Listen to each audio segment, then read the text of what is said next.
When I got back after a wild bachelor party, my husband was waiting for me, and then he did this. I've promised myself never to attend a bachelor's party again, and trust me, guys, I have my valid reasons. The last bachelor's party I attended ended up in me sleeping with an athlete and cheating on my husband.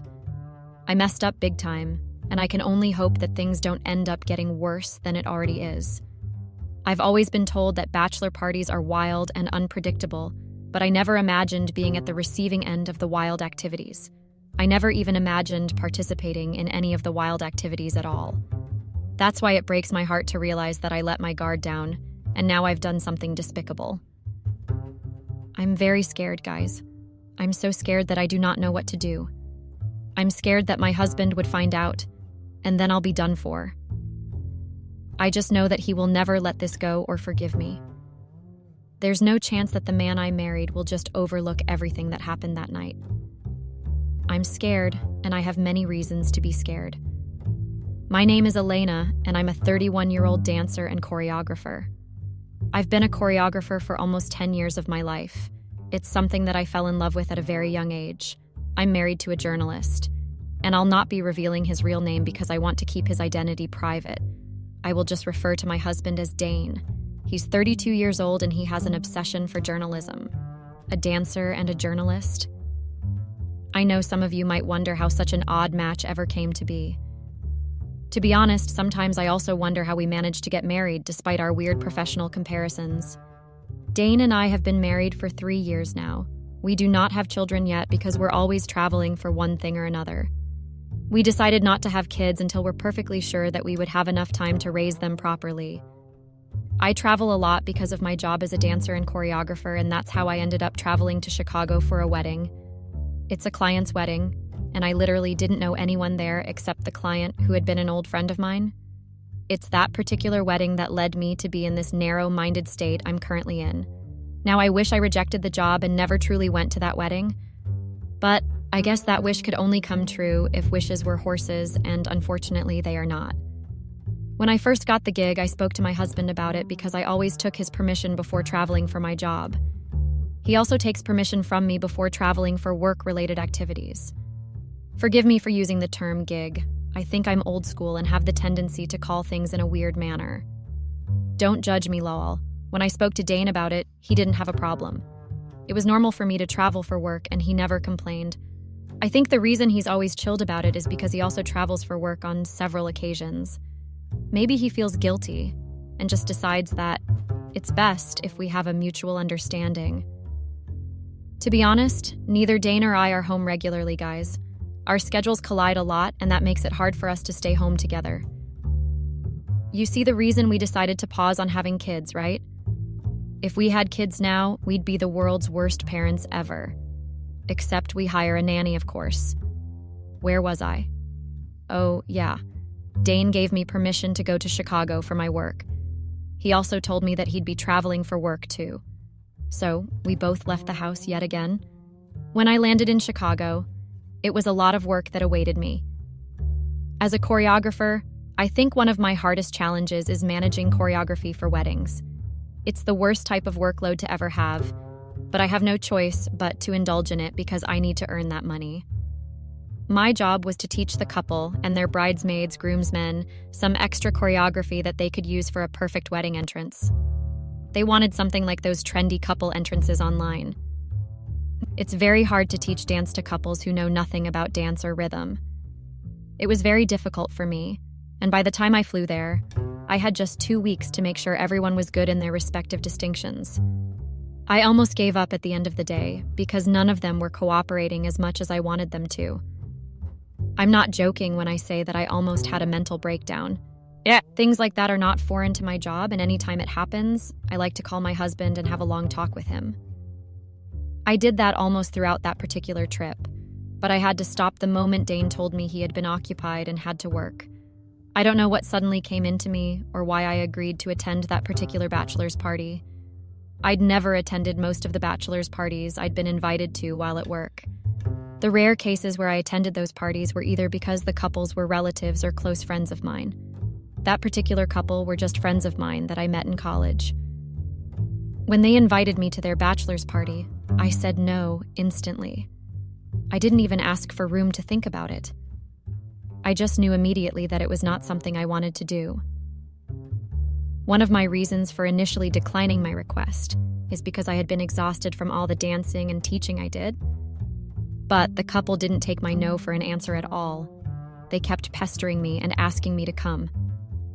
Now I wish that I had held my ground and stuck to the no I said to them when they first asked. I'm sure that if I had just held on a little bit, things would have turned out differently.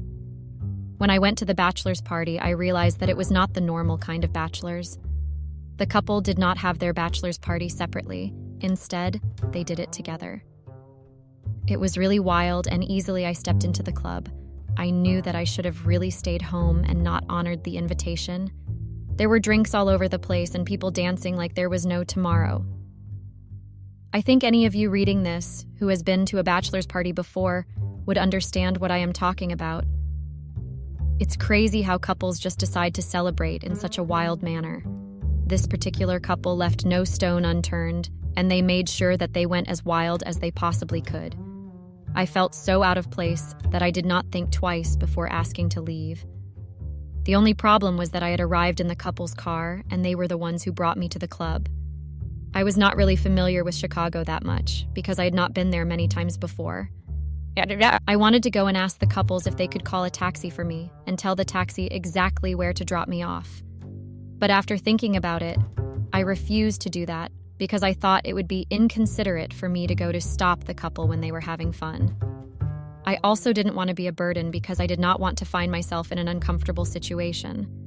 It did not help that I was really scared of the taxi driver taking me to an unknown location, and I would not even realize because I was not that familiar with Chicago. I'm one of those women that are big overthinkers and read into every single detail. I can become paranoid over the most trivial things, and I would give you the same reasons why I am right. I decided to just stay at the party and try my best to hold on till the couple were ready to be. I knew that it was not going to be early because the couple did not look like they planned on leaving the party that early. I just walked around and tasted the food that they had on display. I never want to miss a chance to eat good food. While I was walking around and eating anything in sight, a guy waved at me and gestured for me to come sit with him. I know that many of you will just call that the most cheesy thing you've ever heard, and to be honest, I was quite surprised that any guy had the courage to wave at me. I was so stupid that I thought I had a cardboard on my head that said married, and so I never really expected any guy to call out to me. But I was wrong, and the fact that I was married was not visible to everyone. I don't have a wedding ring if that's what you're thinking. It didn't even last 6 months before I lost it somewhere. My husband also misplaced his too, and I'm sure we are not the only couple who could not keep their wedding rings. Our job is very demanding and rough, and we understood that there was no way we could keep something as small as a ring. The first few weeks after my wedding, I had to struggle to keep it on while dancing. Sometimes it would slip off my fingers, and other times it would get stuck on my fingers. When I used to misplace it, I will try my best and look for it. But as time went on, I stopped trying, and I finally lost it because I knew that I would still be placed at the end of the day. My husband lost it while he was waiting in line with some of his colleagues to get an important interview. The struggle journalists go through just to be the one to take the interview and shove their mic into the face of the person they want to interview is wild. My husband always tells me about it, and it's a thing I'm always fascinated about. I'm sorry to deviate. I just wanted to make you guys understand that I did not intentionally lose my wedding ring, and I did not drop it off at the hotel intentionally.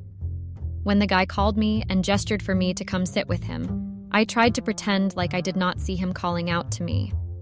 I just assumed that he was drunk, and he would eventually go away when he was tired. But at the end of the day, I was actually wrong, and he did not go away. He walked up to me and was smiling from ear to ear. I'm not even joking, guys. I'm telling the truth. I honestly believed that he was drunk, but I later discovered that he was not drunk at all. Instead of leaving like I thought he would, he introduced himself. I'm not going to say his real name because I don't want to reveal his identity too. I'll just refer to him as Brandon. He asked me for my name and I told him my name. I'm not going to lie. I actually found Brandon attractive when he walked up to me. I could obviously see back then that he had extremely white teeth that looked like those ones they bought with a lot of money. He had a diamond earring on one of his ears. It looked like a diamond earring. I'm not sure if it's fake or not. I think he's like one of those guys that look like they put a lot of money into their outfit and all. I did not understand why he was suddenly interested in talking to me, but I did not push him away. Before Brandon came to talk to me, I already had 1 or 2 drinks, so I was quite tipsy and jovial. I don't even know what the bartender mixed for me, and I drank. It looked good, and I just had a taste of it, but I could tell immediately after taking it that it was something strong. Brandon just started off by talking to me, and we spoke about random things. He asked me if I was related to the couple, and I said I was their choreographer. I also asked him what relationship he had with the couple, and he told me that he was a distant cousin of the groom. We went from having conversation to casually laughing, and I honestly don't even remember what we were laughing about. The party had gotten wilder, and people were dancing and puking and drinking and doing several things in the club. I'd never imagined that a bachelor party could go so crazy, and I even saw the couple doing several crazy things with other people. I was caught off guard when Brandon pulled me onto the dance floor. I'm not trying to play the victim card by saying that he just pulled me onto the dance floor. I was very aware of it, but I did not try to fight him. I let him drag me to the dance floor, and I felt really lightheaded. I know that I was not drunk and that I was somewhere between being conscious and being tipsy. The music and environment played a role, and I just went with the flow. I don't know if it was Brandon's expensive look and confidence, but I just know that I had been drawn to him at that moment. We danced, and we even had drinks together, and that was it, before things got wild. It first started from a kiss, and I don't know how it got crazy. I'm being honest when I say that I did not plan for it to get that far. But I would also be lying if I say that I did not indulge him in any way. For everything he did, I know that I gave him the courage to continue doing it. I felt, and I still feel like I am a very loose woman, because I encouraged Brandon in so many ways.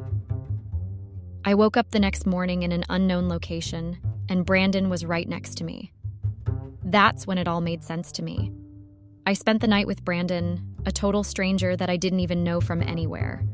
I practically ran out of the hotel room because I was very ashamed of myself.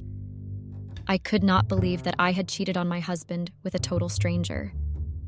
The fact that I did not know Brandon before made it more disrespectful and crazy. Before leaving the hotel, Brandon gave me his business card, which contained all his information. He told me that he liked the night we spent together and would like to see me again. I only agreed to take the business card after he showed me the protection he had used because I was very scared that he did not use protection. It was on that business card that I discovered that Brandon was an athlete, and I even had to look him up online. He was a young athlete in his mid-20s, and I could not believe that I had slept with somebody that was 6 years younger than me. It felt surreal, and I honestly believed that something had gotten into me. But I knew that wasn't the truth. Prior to the bachelor's party, I'd been counting down the days till I left Chicago. But immediately after that party, I've been praying that time would stop till I was able to gather enough courage to see my husband. Well, time stops for no one, and I did not suddenly become an exception. I don't know how to say this, but I met with the consequences of my actions. I've started feeling the weight of what I did even without revealing the truth to my husband. The guilt slaps harder than anything I've ever experienced, and it's honestly crazy. I thought it was the couples who usually ended bachelor parties in crazy decisions, but I ended up being the one with the crazy decision. An athlete? Seriously? I cheated on my husband with a young athlete? I'm honestly very disgusted in myself. I wasn't even present on the wedding day, and I didn't take much videos like I usually did. I just hid into my shell and tried my best to pretend like everything was okay, when though I was firmly sure that nothing was okay. The wedding ended 1 week ago, but I'm still in Chicago. I don't have the courage to leave Chicago right now. My husband has been blowing up my phone consistently for the past few days, but I have intentionally ignored all his calls. I can't do it. How will I tell him? I have no choice than to go back tomorrow. Please help me, guys. I don't know what to do. I will be very honest. The truth is that I don't want him to find out. I still love him and I regret my decision. But I can't imagine losing him for anything in this world. I messed up big time, but I'm not ready to give up on him. I feel like a selfish fool and I know I am, but help me here. Update. I got caught, guys. Dane found out the truth on his own. I thought time would take my troubles away, but I guess that time only made it worse. They say time heals wounds, but it just made my own wound bigger. The funny thing is that the wound is not even mine in the first place. I'm the one who went ahead and ruined my marriage with my act of irresponsibility and stupidity. I had to finally leave Chicago because I could not stay there forever, at the end of the day, even though I wanted to. It took a lot of personal affirmation for me to finally go back to my house. I spent a lot of money renting a hotel in Chicago, and I think it was one of the things that gave me a reality check and said, I needed to go back. When I got back, I was very happy that my husband was not at home. I checked the many messages he sent me, but I did not reply.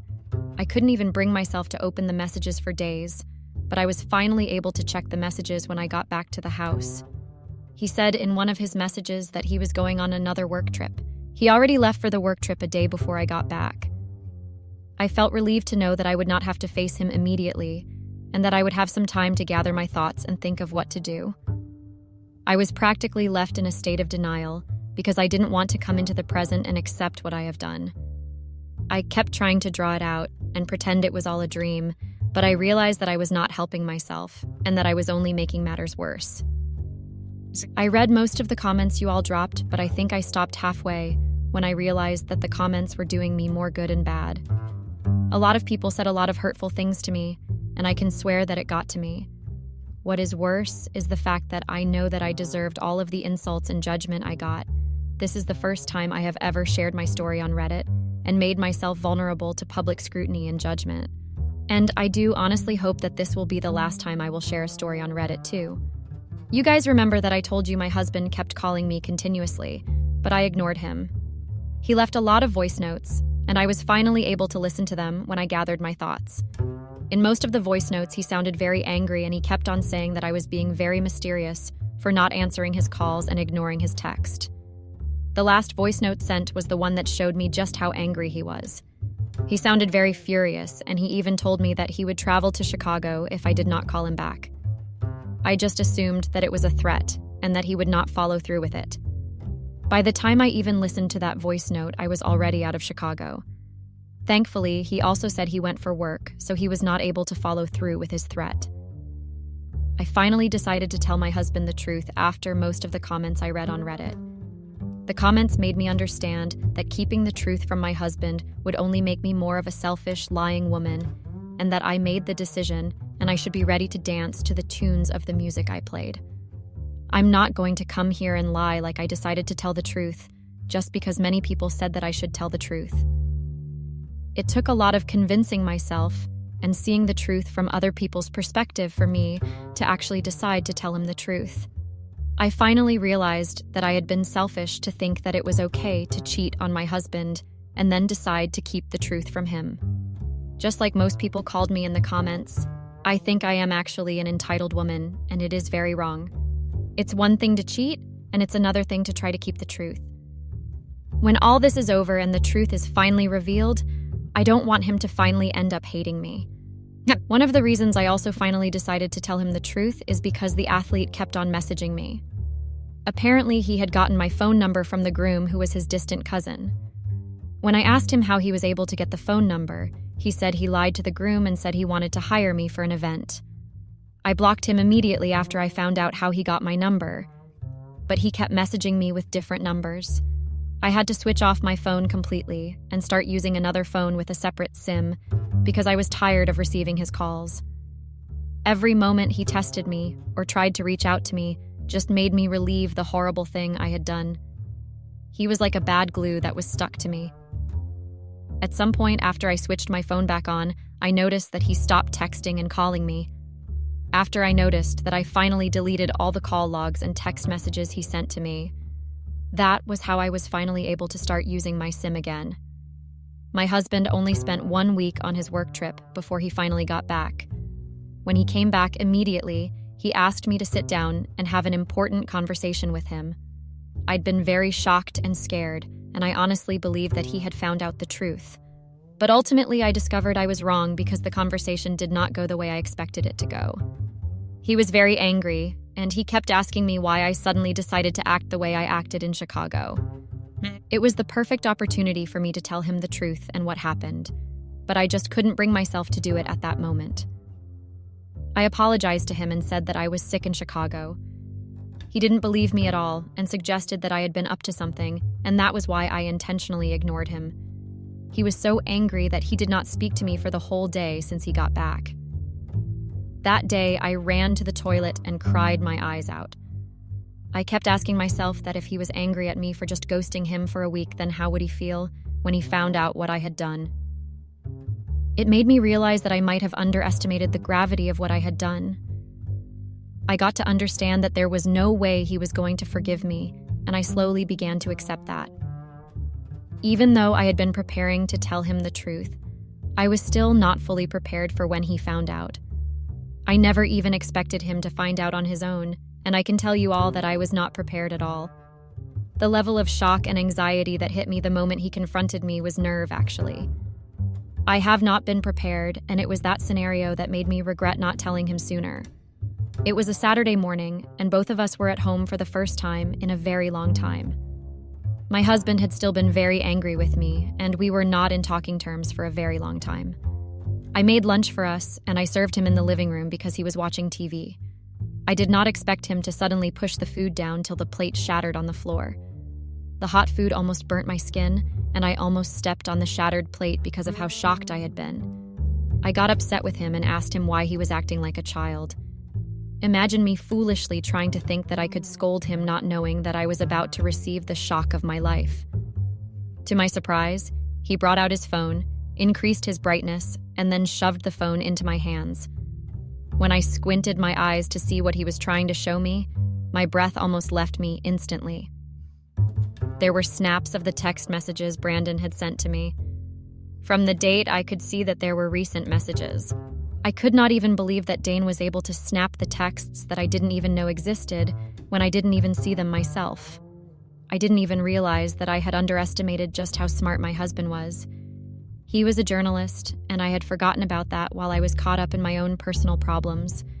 The messages were so recent that I was very sure that there were not the same messages I had deleted. I realized that he had searched my phone without me even knowing it, and that was where he took the pictures, the text from. One of the messages consisted of these words: "I can't forget that night even though I've tried. Please stop ignoring me so I can see you again." Those were the disgusting messages he sent to me, and I can't even write them all. I'm so embarrassed that my own husband read all those messages. I forgot all about Brandon because he has stopped sending me messages for some time. I didn't bother checking again, and I was so caught up with trying to figure out how to tell my husband the truth that I did not even think of trying to hide the texts. I didn't even know that any such text existed at all. I was so surprised that I could not move, and I just stared at the phone like it was the only thing that could save me from the situation I had found myself, or rather than the situation I had brought upon myself. Dane shook his head while he was looking at me and spat on the floor. He told me that I took his trust and shoved it out of the window. He said it was because of women like me that men could not trust their wives. He also told me that he regretted ever giving me the freedom to work as I liked. He said so many things that I had to cover my ear and stop myself from hearing them all. The more I listened to him, the more I realized that I had messed up so badly, and the man that once adored me was now disgusted by everything that related to me. His words cut so deep that I was immensely embarrassed. He told me that he was even more disappointed that I chose to keep it from him for so many days and even up to 3 weeks. I tried to explain, even though I was stuttering and nothing sensible came out of my mouth. He didn't give me a chance to speak, and he just grabbed his car keys and left the house. I spent hours on the floor thinking about what happened and pinching myself so I could wake up and realize it has all been a dream. I had ruined my life for a few minutes with a stranger, and I had suffered it, and I am still suffering it in more ways than I could have ever imagined. I could not believe that just like that, my marriage was over, and it was all because of my decisions. Every day since that day has been the most miserable day of my life. I cannot even imagine what is going through his head. I know he despises me now, and the thought of that is making me go crazy. The thought that your husband who once loved you and showered you with so much affection now gets disgusted and ignores all your calls is very dreadful. I, for one, am still very shocked still. And even as I write this, I'm trying my best to get out of bed and leave the house because I have been stuck in the house for days. The only text message I got from Dane was that he was planning to get a divorce. He just warned me to sign the divorce papers immediately when it came and not try to make a scene, or else he would make sure I get humiliated. I don't underestimate his ability to keep to his words, and that is why I am not going to try to act out or hinder the divorce process. I also have a conscience, and I'll be evil if I try to make this divorce hard for him. Update 2. I'm now a divorcee. Wow, life has to be the most unpredictable thing human beings would ever face. The fact that a woman like me who was married just 4 months ago and is now divorced in a very short time span is crazy. Life has a way of humbling you in so many ways that you don't even know where to start from. I got karma, and it was very hard. Dane didn't even have to lift a finger before I regretted all my decisions all over again. In case you're wondering what has been happening for the past 4 months, I'll gladly tell you all because I've been itching to make this post. Just like I said I would, I signed the divorce papers without causing any drama because I knew that there was no need for me to do that. I knew that there was no use dragging it out and trying to play smart when I would end up being the fool at the end of the day. We were living in a rented apartment and did not have our own house, so there was no fight over property and all that stuff. I am also very thankful that we held out and did not have kids yet, or else it would have been very brutal if I had to be separated from my kids. I moved out of the apartment because I could not afford to pay for the apartment on my own, even though Dane decided he wanted to leave. I moved back to my aunt's house because I was living there before I got married. She's the one who has been a mother figure to me, and I can't tell you all she was not mad at me. The neighbors and every single person we knew were spreading rumors and giving their own calculated version of what happened. I never cared to modify anything that has been said about me because I just don't see the point. Even though some people are exaggerating and adding a little bit too much salt, I know they are not lying, and I brought it upon myself. If I have stayed faithful to my husband and not looked elsewhere, I would not have a reason to be embarrassed and become a laughingstock. Some people even call me damaged goods when they think I am not looking. But none of them got to me like the realization of what I'd done. I regret it every single day, and I don't know if the stigma would ever go away. I don't think any man can even come to the neighborhood without knowing the full stories because everyone seems to be talking about it. My aunt keeps reminding me that the rumors might never let me get married. It's been 4 months now, and I have said that I made a mistake and I'm over it. I've pitied myself long enough, and I've realized that regretting things and spending days remembering everything will not make or change anything. Dane has moved on with his life, and I deserve to move on with my life too. I have a career to get back to, and I need to start accepting the gigs that have been coming my way. I've learned my lesson, and it has taught me a lot, but that doesn't mean I should keep dwelling on the past. I've told my aunt that I only plan on staying with her for 2 more months before I move to New York. I have enough money saved up to open a dance studio and an office so that I can easily receive my clients. I've blocked all the background noises, and even when my aunt and other family members try to tell me what my ex-husband is up to and what is going on in his life, I always tell them I am not interested because I do not plan on reliving all those memories again. Well, that's all, guys. I'm just trying to get a place in New York before I move there. Brandon stopped contacting me 2 months before the divorce was finalized, and I have had my peace since then. I sincerely hope that no one makes the kind of bad decisions I've made, and women should just try their best to be more present and think about the consequences of their actions before they indulge any male gender. Also, remember to stay safe at bachelor parties, lol. Shalom, peace.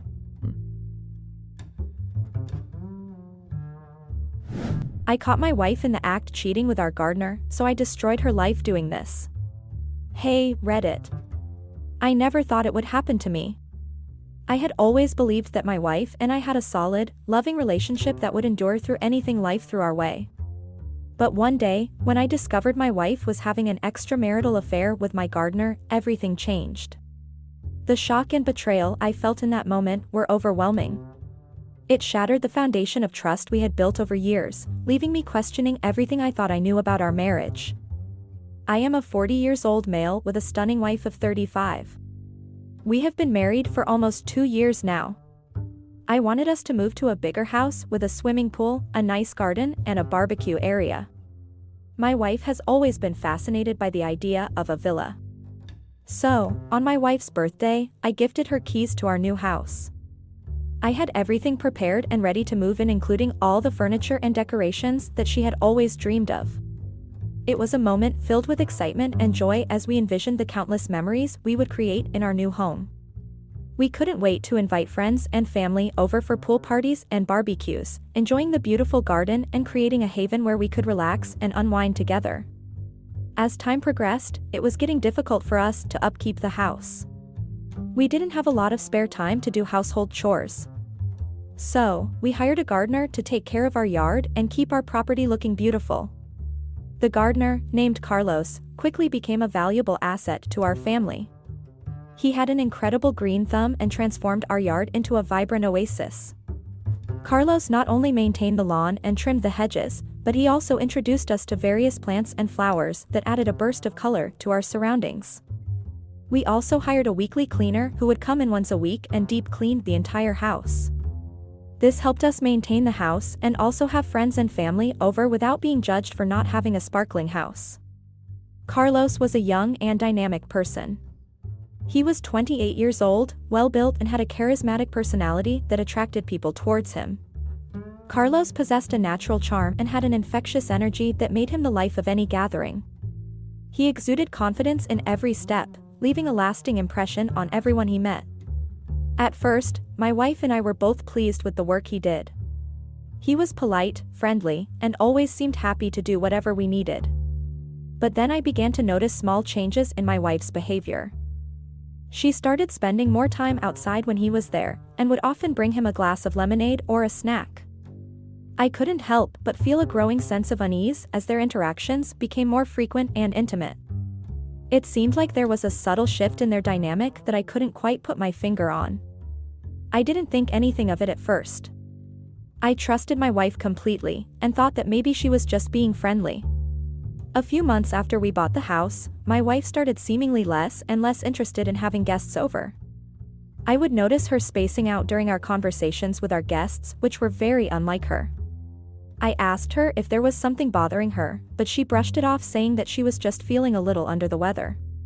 However, her behavior continued to concern me as it persisted over time. I decided to give her some space. I hoped that giving her some space would allow her to open up about whatever was truly bothering her. However, as time went on, her disinterest in socializing became more pronounced, and I couldn't help but feel a growing sense of unease about the situation. I knew it was important to address this issue before it started affecting our relationship and our ability to enjoy our new home together. My work was booming, and I was getting calls from all places to expand my business. I was very content with the way things were going for me. My wife insisted that I should expand my business so that we can fall back on it during bad times. I gave it a thought and decided to take her advice seriously. I realized that expanding my business would not only provide us with a safety net but also open up new opportunities for growth and success. With this newfound motivation, I began strategizing and exploring different avenues to expand my business effectively. I researched market trends and analyzed potential target markets to identify areas of high demand. Additionally, I sought advice from industry experts and attended business conferences to gain insights on successful expansion strategies. By adopting a proactive approach and implementing innovative marketing techniques, I aim to attract a larger customer base and establish a strong presence in new markets. After careful deliberation, I had finally picked out a new city to expand my business. I had to go on a 2-week business trip and was very skeptical about leaving my wife behind in the big villa all by herself. I suggested that she ask one of her friends or sisters to come over and give her company. However, my wife reassured me that she would be perfectly fine and even excited to have some alone time. She assured me that she would take necessary precautions to ensure her safety and enjoy the peacefulness of the villa. Reluctantly, I agreed to trust her judgment and left detailed instructions for her to follow in case of any emergencies. As I embarked on my business trip, a mixture of worry and anticipation filled my mind, hoping that everything would go smoothly for both of us during our time apart. I was unaware of what was brewing between my wife and Carlos, the gardener behind my back. I was done with my business set up earlier than the intended time. I had a few more days for my scheduled departure. I decided to spend one day shopping for a few things for my dear wife. I wanted to make sure I found the perfect gifts for her, so I researched the best shopping areas in the city. With my list in hand, I embarked on a day-long shopping spree, excited to surprise my wife with thoughtful presents upon my return home. As I wandered through the bustling streets, I couldn't help but feel a sense of anticipation and joy. The vibrant displays and charming boutiques offered a plethora of options, making it difficult to narrow down my choices. Nonetheless, I carefully selected items that I knew would bring a smile to my wife's face, each one representing a cherished memory or shared interest between us. With the gifts carefully wrapped and tucked away in my bag, I couldn't wait to see the look of delight on her face when she saw me early, and also the things I had carefully selected for her. I did not tell my wife that I would be home earlier than expected. I wanted to surprise her with a candlelight dinner. So, I sneaked into the house trying to make as little noise as possible. As I tiptoed through the hallway, I couldn't help but feel a rush of excitement, imagining the look of delight on my wife's face when she discovered my surprise. The soft glow of the candles illuminated the dining room, creating a warm and intimate ambience that I knew would make the evening unforgettable. I carefully set the table with her favorite dishes and poured a glass of her preferred wine, ensuring everything was perfect for our special evening together. As I waited for her arrival, my heart raced with anticipation, eager to see the joy and happiness that would fill her eyes when she walked through the door. As I was returning satisfied from the arrangements, I could hear faint laughter coming from the jacuzzi upstairs. That was weird, as it was just my wife at home. Who could she be laughing with? Was she on her phone? Why would she take her phone to the jacuzzi? She rarely did that. She liked her peace and quiet when she was relaxing. She liked reading books while in the jacuzzi. I was curious and wanted to inspect it. I decided to quietly make my way upstairs, trying not to alert my wife of my presence. As I reached the top of the stairs, the sound of laughter grew louder, making me even more intrigued. I peeked into the bathroom and was surprised to see my wife, fully immersed in the jacuzzi, and there just beside her I saw our gardener in a compromising position. My heart sank as I realized the truth that had been hidden from me. The shock and betrayal I felt in that moment were overwhelming, shattering the trust one had once held so dearly.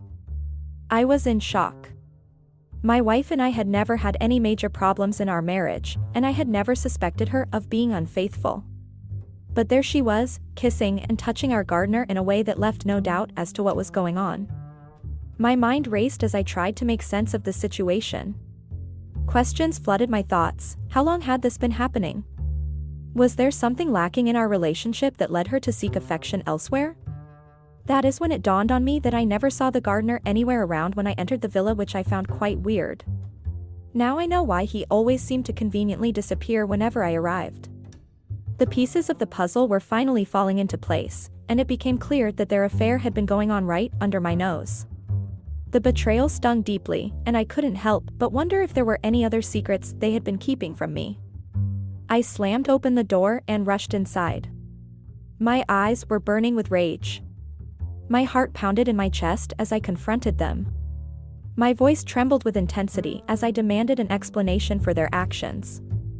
Initially taken aback, my spouse began to cry and attempted to apologize, claiming that it had been an error. He was just trying to help her because she screamed after tripping herself. I could see how seamlessly she was lying her way out. I had been downstairs the whole time and there were no screams. The gardener seemed almost indifferent, as if he didn't really care about the damage he had done to our family. His nonchalant attitude only fueled my anger further. I demanded an explanation from the gardener, wanting to understand how he could be so callous. It was clear that his lack of remorse only deepened the rift between us, leaving me questioning whether forgiveness was even possible. The gardener was so emotionless about the entire encounter. He said that my wife was the one who invited him to the jacuzzi asking for a back massage. I couldn't believe his response. He seemed completely unfazed by the accusation, insisting that he was simply following my wife's request. I knew my wife would never do such a thing. His nonchalant demeanor only fueled my anger further. I confronted my wife about the gardener's claims, but she vehemently denied ever inviting him to the jacuzzi or requesting a back massage. The gardener's nonchalant demeanor and my wife's denial left me feeling torn between believing them and questioning the trust in my marriage. I demanded him to leave immediately, determined to get to the bottom of this unsettling situation. In the days and weeks that followed, my life was turned upside down. I couldn't eat, I couldn't sleep, and I couldn't think straight. I felt like everything I had built with my wife had been a lie, and that I had been a fool for not seeing it sooner. Every moment felt like a painful reminder of the betrayal, and I struggled to find solace in anything. The once vibrant colors of life now seemed dull and meaningless, leaving me questioning my own judgment and wondering how I could move forward from this devastating revelation. As days passed, all I could think of was what I could do to make myself feel better. I decided that I would not divorce my wife. I hired a new and hot gardener by the name Ashley. I made a special contract with her and made her wear skimpy clothes. I openly flirted with her in front of my wife. I wanted her to know how it feels when someone you love and trust breaks it. I wanted to create a sense of empathy within my wife, hoping that experiencing the pain of betrayal would make her understand the impact of her actions. I had specifically hired this new gardener just to flirt with me to make my wife watch it. My wife was not allowed to go out of the house, no phone calls, and had to seek my permission if she wanted to talk to someone. I created a prison for her in the villa itself. She was allowed to talk only to me. I forced her to watch me and hot gardener flirt our hearts out. I did exactly as she explained how things transpired between her and Carlos. Every day after breakfast, my wife was to narrate how things slowly developed between her and Carlos. Later in the evening, Ashley and I would recreate the scenes she described, acting out the conversations and interactions between her and Carlos. It became our own little performance. As days passed, my wife begged me to leave her alone. I reminded her that she had made a conscious decision to cheat on me, and I had no control over what she did. The same way, she had no control over what I do. I started inviting Ashley to our bedroom at night. My wife was to watch us sleep together. I made my wife choose the clothes that Ashley would be wearing every night to bed. She was supposed to sit on the couch and watch me and Ashley enjoy the night till both of us fell asleep. This arrangement created a strange dynamic in our relationship, as my wife struggled with her emotions while witnessing our intimate moments. However, I believed it was necessary for her to fully understand the consequences of her actions and the impact they had on our marriage. A few months later, I came to accept that our marriage was over and that it was time to move on. I focused on healing myself and rebuilding my life, finding solace in the fact that I deserved better than being betrayed. It wasn't easy, and there were plenty of hard days along the way. But I eventually found the strength to pick up the pieces and start over. I got a divorce, as it was no fun going on and on with this punishment. I asked my wife to leave the house, and she has no right to carry anything with her when she leaves. Looking back on it now, I realize that I am not alone. There are countless stories out there of people who have been cheated on by their partners. It's a painful, heartbreaking experience that can leave deep scars. But it's also something that you can survive. Finding solace in the experiences of others who have gone through similar situations can provide a sense of comfort and reassurance. So here I turn to my Redditors to share my story. I may have been brutal in the punishment, but it was only because of the deep love I once had for my wife. I hope that by sharing my story, I can find some guidance and support from fellow Redditors who may have experienced similar challenges in their relationships. It is important for me to emphasize that my intention behind the punishment was rooted in the love and concern I once felt for my wife's well-being. Comments *. 1. U/Reddit user 1 *. It's important to remember that healing takes time and everyone's journey is unique. Seeking support from friends, family, or even professional help can provide the necessary guidance and strength to rebuild trust and move forward in life. Remember, you are not defined by the actions of others, and with self-care and resilience, you can emerge stronger from this challenging experience. Sharing your story and seeking support from loved ones or joining support groups can help in the healing process, reminding you that there is hope for a brighter future beyond the pain of betrayal. 2. You/Reddit user 2 asterisk. OP, if you're reading this and have been through something similar, know that you are not alone. It's okay to feel angry, hurt, or betrayed. But it's also important to remember that this is not the end of your life. You can and will get through this, and there is a bright future waiting for you on the other side. Take the time to heal and prioritize self-care. 3. You/Reddit user 3 asterisk. I bet she deserved every bit of punishment for this betrayal. A man gives you everything that you ever dreamed of, and this is how you repay him with. It's truly disheartening to witness such a blatant disregard for loyalty and gratitude.